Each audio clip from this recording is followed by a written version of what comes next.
Hey, look who's here. Hey, me, Matt.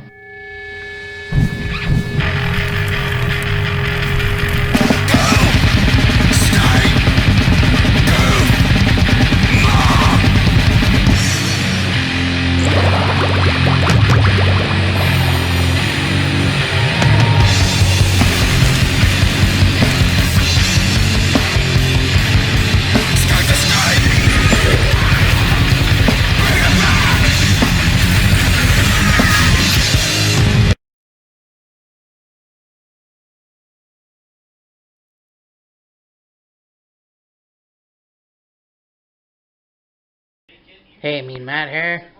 And this is another play-by-play with Killer Kyle. Yeah. We're just watching NXT TAKEOVER pre-show. Yeah. There is going to be a match. Just something interesting that we're listening to right now. They went through a bunch of, longest reigning champions. Oh, yeah. Talking about Walter being the longest reigning NXT UK champion, which he is. And he held the title longer than Pete Dunne. He's held the title longer than Tony Storm's NXT UK Women's Championship reign. And there's a long list of other people that held the title, 300, 400, 500 days. And Walter right now is at 700 and something. The thing about it is, two variables to this. One, he hasn't had that many title defenses. And two, with everything being the way they are, he's very rarely had matches for the championship and able to defend it, so that's why he's been NXT UK champion for 700 plus days. Yeah, for sure. That's pretty cool. And I mean, they talked about CM Punk's reign in 2013. Or no, 2011, sorry. So, yep, right now is the pre-show. As I've said, night one. You've got Zoe Starks versus Tony Storm. And yeah, it should be awesome. We'll be with you in a sec. Like I said, we got Tony Storm and Zoe Stark. And yeah, this should be an interesting matchup. This will be the third match that I've seen of Zoe Stark. Yeah. Matt and I were talking to each other before he came up here, and we started watching this, and he was like, is there a match on the pre-show? And I'm like, I don't know. And then I was thinking, it's generally speaking, for pre-shows to takeovers, there's never a match. No. This is the first pre-show match that they've had in NXT. Also, one thing that was mentioned that I found rather interesting, and I thought I'd talk about it here with you guys. So they were talking with Triple H and Shawn Michaels. They're kind of the main people, couple of main people in charge of NXT. Yeah. And they're talking about, oh yeah, this could steal the whole weekend. It's going to be great. They're going to tear the house down and all this other stuff. But they said, both nights, 10 matches. That's 20 matches total. This is the largest takeover ever. Hell and yeah. I don't just mean in the sense that, it's really kicking off WrestleMania week, but that's the most matches they've ever had on a takeover period. Usually, takeover cards, there's 6 matches. Yeah, I think so. Yeah, for sure. And I mean, that's the thing. It's kind of like they're trying to outdo WrestleMania. I don't know. I mean, it's kind of weird to have it 2 nights. I mean, that's kind of, yeah, that's the way it is, but we're getting on way with the match right now, so we'll check in a sec. Well, NXT's starting, and we've got the American National Anthem, none other than Nita fucking Strauss. Yeah, she is opening the show playing the national anthem on the electric guitar, and there's been very few people that have done the national anthem, not singing, just playing it on an instrument. The guitar is one of the coolest ways to perform the national anthem. Hell yeah. And of course, having Nina Strauss do it is like, you know, this isn't her first rodeo. She did, you know, NXT a few years ago with Shinsuke Nakamura. No, that was WrestleMania 34. She played an entrance for somebody at a TAKEOVER. Oh, okay. I'm not quite sure, actually. Anyway. Yeah, anyways, on with the show. Well, again, be with you in a sec. I guess we're starting off with Kushida versus Pete Dunne. This match is going to be pretty cool. Yeah, they were talking about it being, like, they were in the Battle Royal to determine the gauntlet order for that match later. And this essentially became like a battle of who's the better ring tactician, if you will. And, you know, they eliminated each other basically from that match, and that's what led to this. So I'm sure this will be a very back and forth technical match, especially when you got, like, call it British strong style against Japanese strong style. Hell yeah. So not only is it about, you know, stiff strikes, if you will, but both styles are also very technical. So yeah, for sure. you could almost say this would be a technical masterclass. That's what it's looking like right now. Well, that delivered. Yeah, that was a really good match. Pete Dunne, Kushida pulled out all his stuff, snapping of the fingers, hoverboard lock, Spanish fly kind of off the top rope, all that other stuff. But Pete Dunne ended up getting the win in this match, and a very, very good match. Also want to just briefly mention in the pre-show match, if you will, Zoe Stark surprisingly got the win over Toni Storm. So yeah, she's a pretty unique wrestler. Oh yeah. I think that she's going to do well. I mean, like I said, this is only the second match I've seen from hers, or third, but she's had like a couple matches on NXT, and then the match on the pre-show for TakeOver, so 3 basically. Yeah. So it looks like we got the number 1 contender gauntlet eliminator match, which we didn't talk about. Didn't really know about it being on, but you got Leon Ruff, Isaiah Swerve Scott, Bronson Reed, a weirdly unusual expansion of the gimmick, I don't know, of Cameron Grimes, Dexter Lumis, and L.A. Knight. Yeah!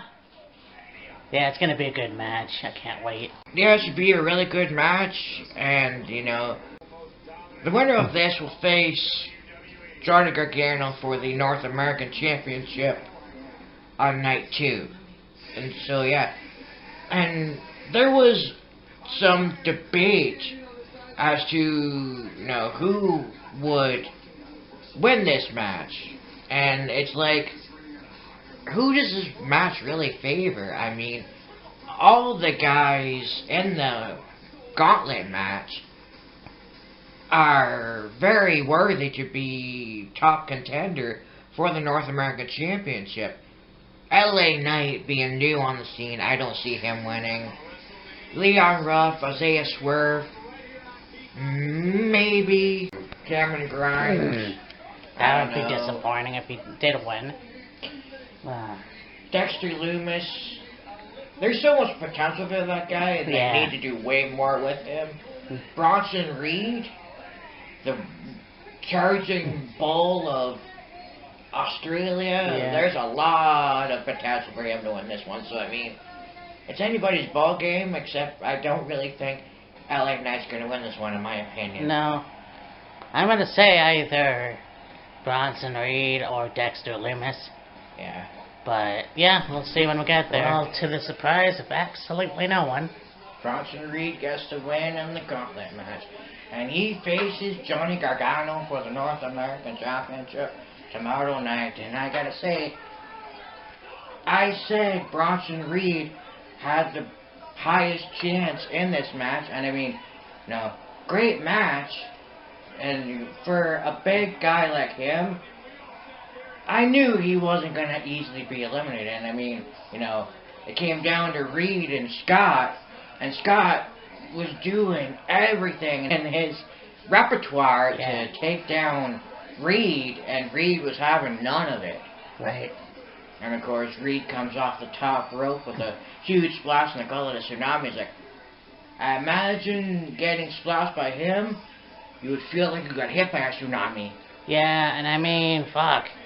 You had a double pin by LA Knight, and then, of course, in the beginning of the match, Isaiah Swerve and Leon Ruff with one of the best back and forth wrestling I've ever seen.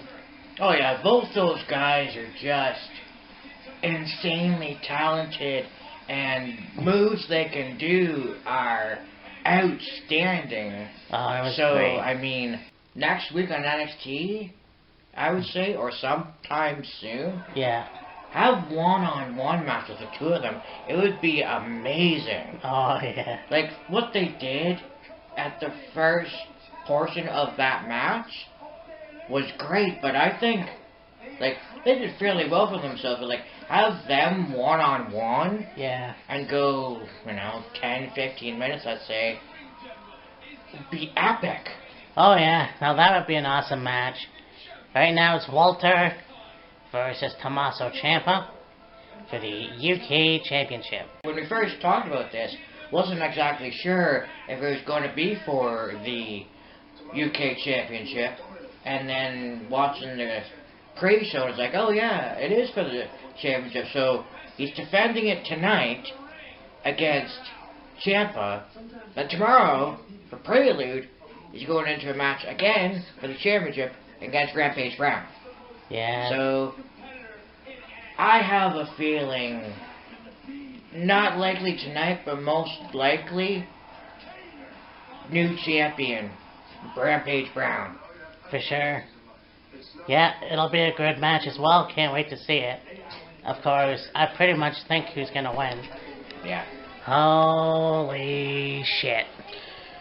Well, you just had Walter successfully defend the United Kingdom Championship in a physically hard-fought fight. Oh, yeah. They both hit each other with anything and everything. Air raid crashes, fairy tale endings, power bombs, anything and everything, and it ended with a chop.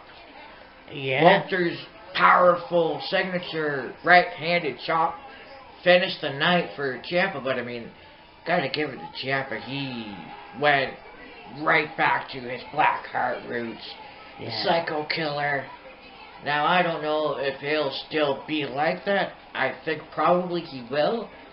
And especially considering his, you could say, newfound partnership, maybe even friendship with Timothy Thatcher. Oh, If yeah.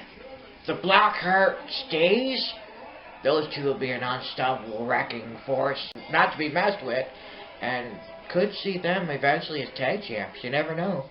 But yeah, definitely a good match. Hard fought, physical, as... Well, I'm not sure if it was really that expected, but at the same time, it may not have been, but in the long run, that's the way it was. And yeah, very good match. So it is the Triple Threat Take Team Championship match for the vacant take titles. Yeah, they're just having an interview right now with Bronson Reed after his win and the gauntlet match. We got Johnny Gargano coming in. He's talking about 14 years of hard work. But yeah, triple threat match for the vacated NXT tag titles. And, MSK, Grizzled Young Veterans, and Legado del Fantasma. And, I mean, there's a lot of potential for all three of those tag teams. Who would benefit more? Probably the Grizzled Young Veterans. Yeah. If not them, MSK. I really don't see Legado del Fantasma as tag champions yet. No. Yet. I mean, that would be interesting if they did. And then have the Santos Escobar retain the 205, Cruiserweight Championship. If that happens, who knows, but it should be an interesting match. Yeah, for sure. Yeah. Like I said at the start, before the match even kicked off, the tag teams that would benefit the most from this is either MSK or the Grizzled Young Veterans, and it came down to those two, finals of the Dusty Cup Revisited, and they beat Grizzled Young Veterans to win the Dusty Cup, and then they pinned them for the NXT tag titles. Hell yeah.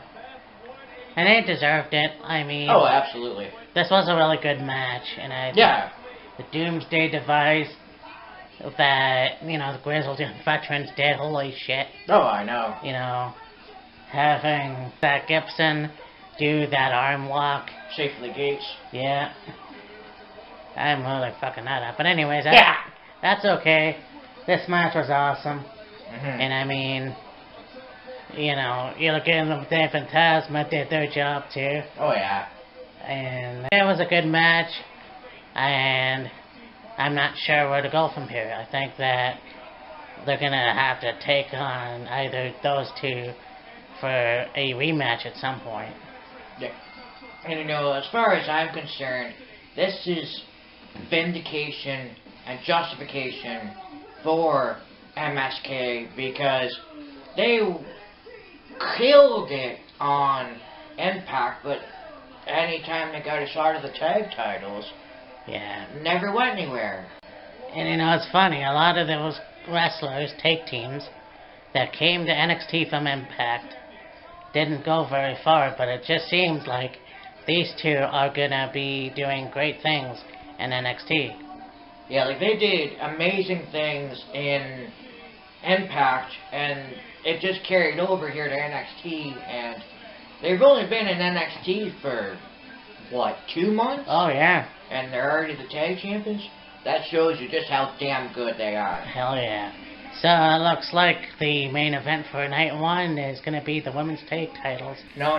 Foul! The event tonight is this match. Oh! Io Shirai against Raquel Gonzalez for the NXT Women's Championship. The main event for night 2 will be the women's tag titles. Right. Well, I mean, that's fine. I think that this is going to be pretty good as well. Mm-hmm. I really like Io Shirai, but like I said, this Raquel Gonzalez, I don't know if she's ready yet for the women's title. She's had an amazing year, call it, but I don't think, she's a great competitor and had some great matches, but, nothing really has stood out and said, oh, she is a viable contender for the NXT Women's Championship. So, yeah. Tomorrow they're having the second night of Stand and Deliver, and they're also having Prelude. And I said to Matt, they'll more than likely have Prelude in the afternoon, and then night 2 of Stand and Deliver at night. So Prelude is tomorrow at 3, and then I think the second night of Stand and Deliver is starting at 8 o'clock again. Yeah. Well, it's unfortunate we didn't do Prelude, but again, there's I don't know how many matches, so anyways, this will be a good match to close off night 1. Yeah, it's main event time. You know what that means. Yeah. Well, the reign is over. Yeah, we said, or I said, and Matt agreed with me, didn't see Raquel as NXT Women's Champion, and she just beat Io. I mean, hell of a match. Friggin' Io jumped off the top of the skull on the stage onto Raquel, and, talking about other moments she had jumping off of stuff, jumping off the top of the cage at War Games with a trash can on her, jumping off the top of the garage for Ender House Takeover. I think she won, it might have been a War Games. She did a moonsault off the cage. Yeah. Or a steel cage match, whatever. But yeah, very good match. And interestingly enough, though, new NXT Women's Champion. Yeah, this whole show was fucking amazing. Raquel Gonzalez. Yeah. But that's TakeOver Stand and Deliver, Night 1, Yeah. in the books. And so, I'm not sure what's going on. Apparently, we're in lockdown again till May. So, we may do this in a different style, like when I was at my parents'. Well, no, actually, we don't even have to do that. We can just do it like you'll see. Yeah. We'll see what happens. I don't know. But TakeOver NXT, Night 1 in the books. We will see you for Night 2. deuces. Bye, guys.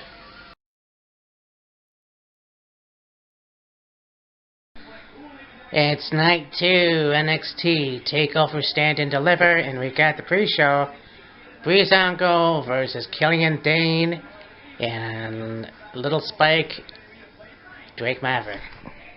Yeah, Drake and Killian Dane seem to have become, well, definitely an unlikely duo, but also, like, the odd couple, if you will. They're, like, okay, Drake is from England, Killian Dane's from Northern Ireland. So they're UK brethren, essentially. And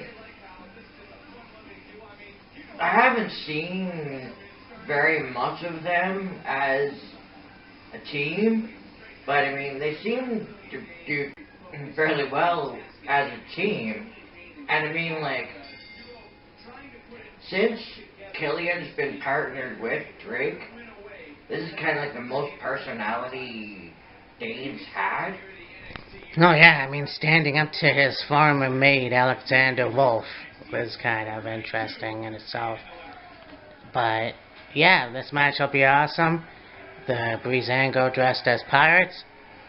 We'll talk to you in a bit.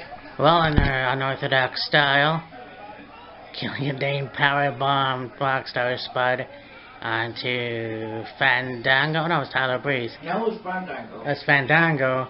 And they're now the #1 contenders for the Tag Team Championships.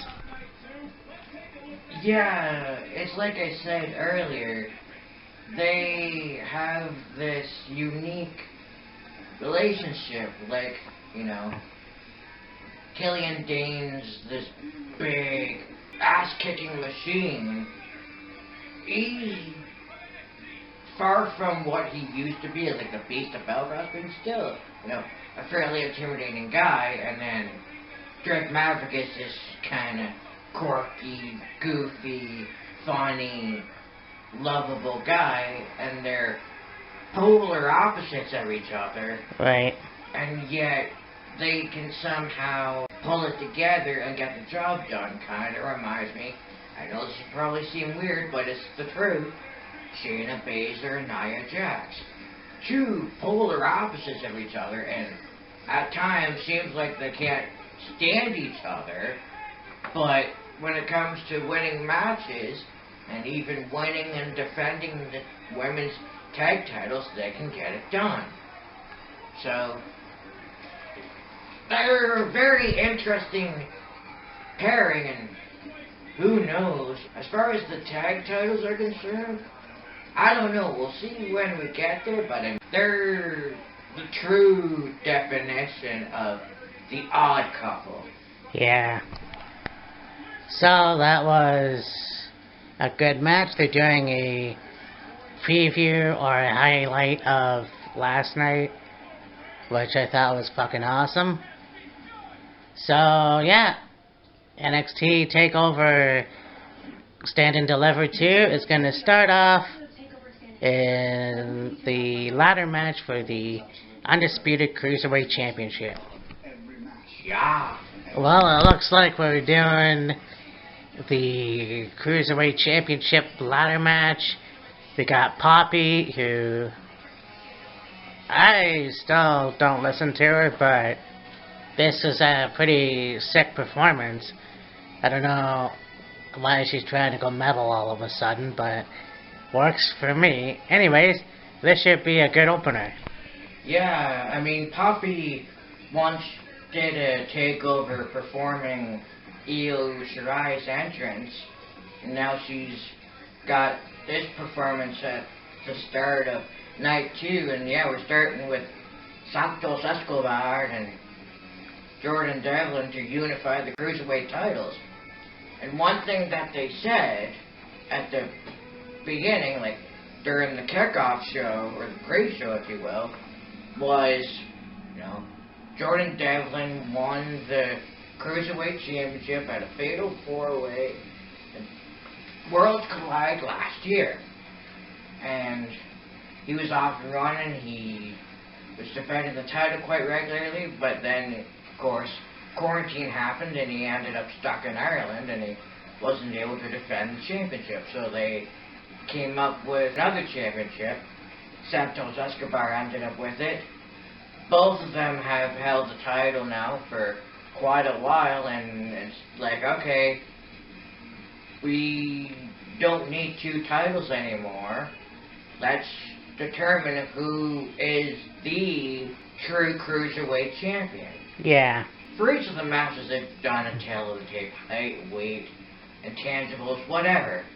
And it's like, Santos Escobar has been Cruiserweight champion for over 300 days, probably close to a year.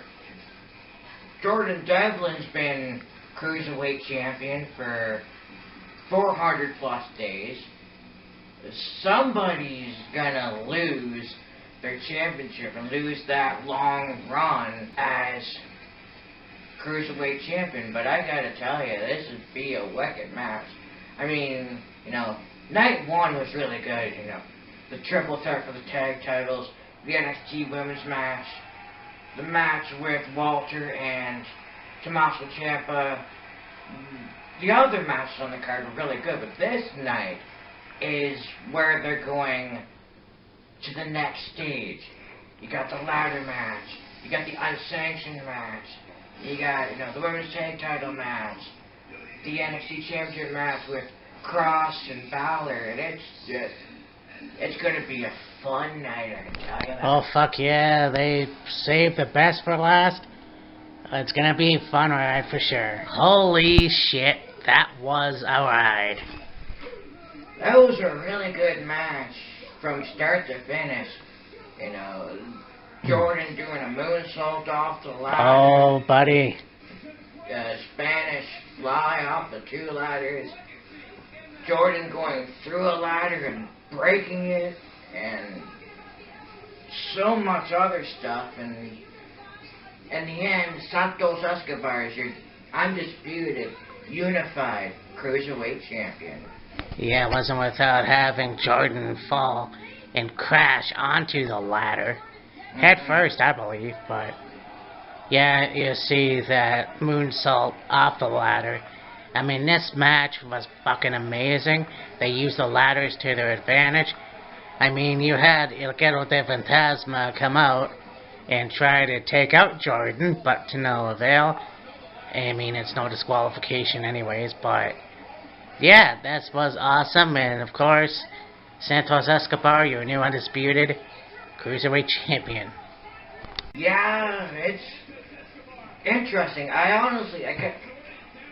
was thinking Jordan would win, but I mean, if you're gonna have, essentially 205 and NXT come together as one, you could say. Yeah. It essentially makes sense to have Santos win.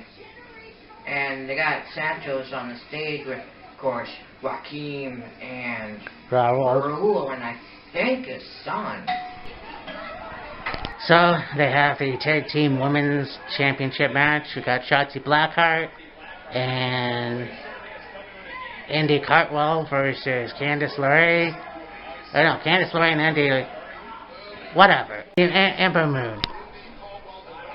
I was thinking, like, how can you forget Ember Moon? Yes, Ember Moon, Shotzi Blackheart, Indy Hartwell, and Candice LeRae. And I thought they were going to have this main event tonight. Maybe they'll have the NXT Championship main event? I don't know, but go from the Cruiserweight Championship to the Women's Tag Titles, like, alright, here we go. It's good so far, so that should be amazing. Well, Team Fraggle Rock are still tag team champions. And holy shit, that was a good match too. I mean, Shotzi Blackheart botched a Suicida, but Ember Moon did a better one at least. Yeah, Shotzi came diving through the ropes for a tope suicida, and she kind of overshot Candice and Blackwell. Yeah. They were fairly close to the barricade, but the thing that saved Shotzi was she kind of tucked and rolled to save from going head first into the barricade. Aside from that, though, yeah, really, really good match.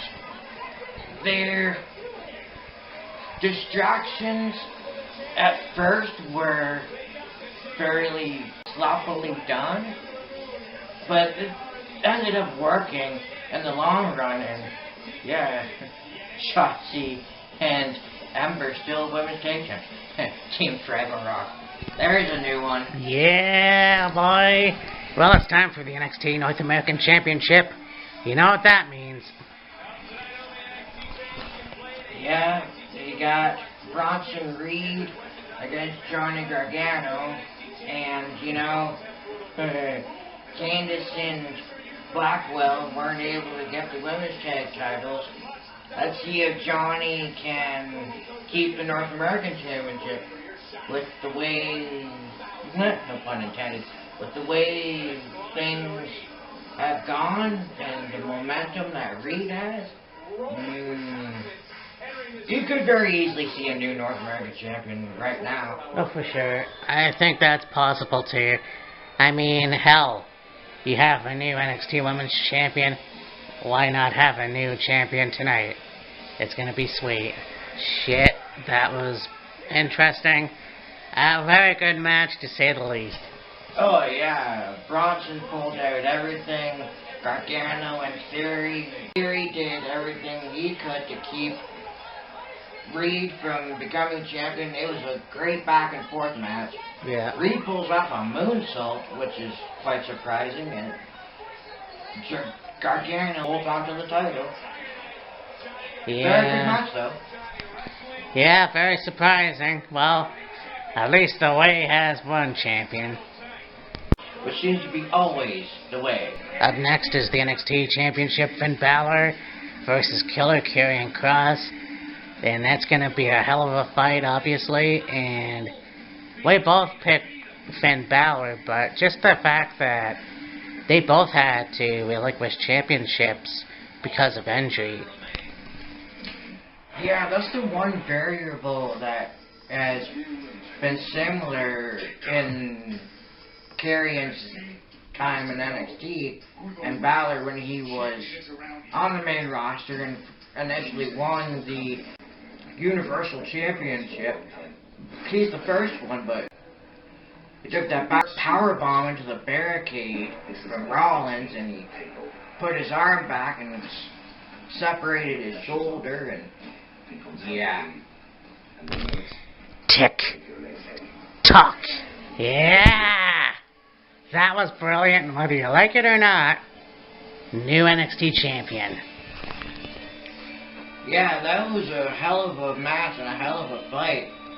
There was a lot of times you thought Finn was going to retain the title, and Kross put up a hell of a fight and gave Balor everything he could, and Balor gave Karrion everything he could, and in the long run, Balor didn't give Karrion enough, and Karrion walks out as champion again.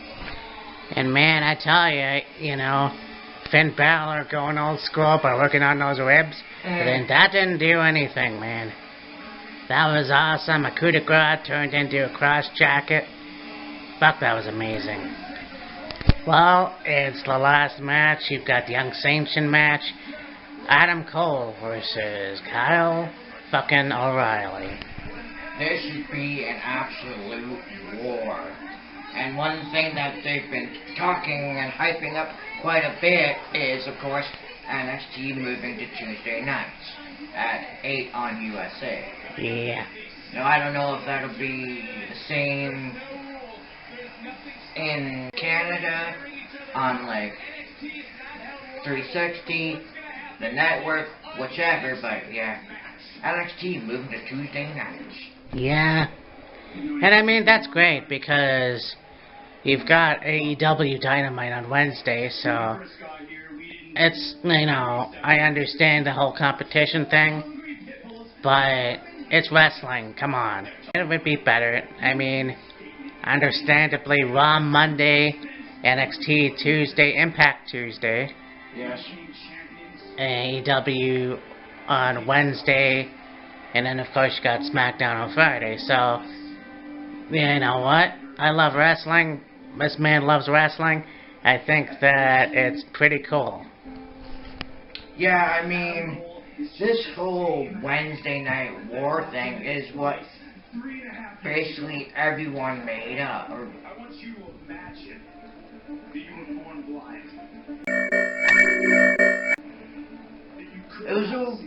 The Wednesday Night War is what everybody collaborated on, if you will. Concocted, whatever you want to say. It was never really a thing. People just made it a thing. And, you know, there was the whole, oh, who's doing better in the ratings, and all this other shit. But nobody really focused on the big picture, and the big picture was wrestling as a whole. I mean, okay, you look at this week, at Monday Night Raw, at Raw on Monday, you had the Hall of Fame on Tuesday, you got Stand and Deliver last night and tonight, Friday you got SmackDown, and it's looking like it's going to be a big SmackDown the night before WrestleMania, and then WrestleMania coming up on the weekend. But as a whole, for the wrestling itself, it's great. You know, Monday Night Raw, Impact, NXT, NXT UK, SmackDown. Pretty much your whole week is filled with wrestling. And why that hasn't been talked about more baffles me, honestly. It was like, oh, AEW Dynamite on Wednesday nights, NXT's on Wednesday nights. Oh, it's going to be a war and warfare. It's like, no, it's not. Everybody just came up with that as like a competition, but the reality of it is what was good for wrestling and the future of wrestling. That's all it was.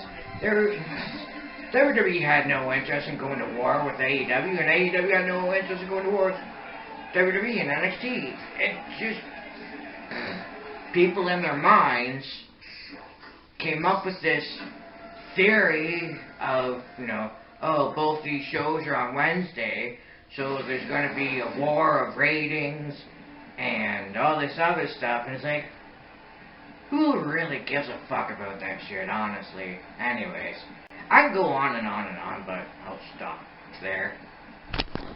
Yeah, definitely two fans for life. I think we need a cigarette.